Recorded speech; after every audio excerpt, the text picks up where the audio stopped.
Сәлем оқушылар, мен сендерге қазір Android немесе iPhone телефондарынан Zoom бағдарламасын қалай орнатуға болатынын көрсетемін.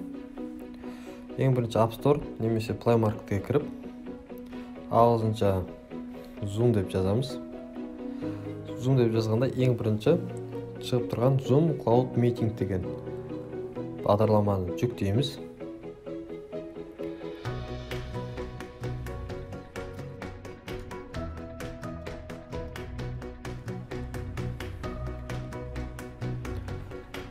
Бағдарлама орнатылып біткеннен кейін бағдарламаны ашамыз.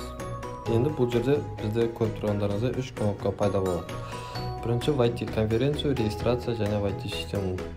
Регистрация деп арқылы өздеріңіз электронды пошталарыңызды, аттарыңызды, фамилияларыңызды сақтауыңызға болады.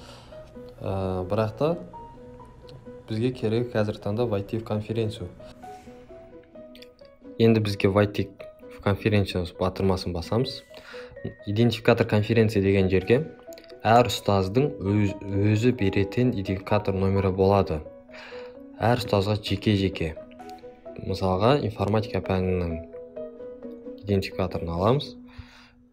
Бұл жерге жазамыз қолмен. Және мұнда екінші жолаққа мысалға өзіміздің аты жөнімізді жазсақ болады. Және войти батырмасын басамыз.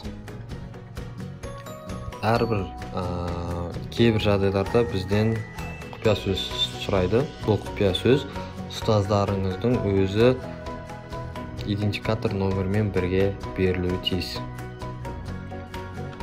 Басқаннан кейін бізде подключиться с видео немесе подключиться без видео деп тұрады. Яғни өзімізге қалағанымызды таңдап кіреміз. Кірген кезде бізде осындай окно соединения және использование звонков через интернет деп тұрады. Яғни ол сіздің микрофоныңызды интернет арқылы пайдалану.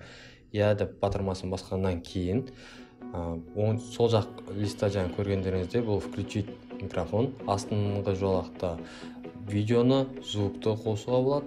Барлық участникті көруге болады.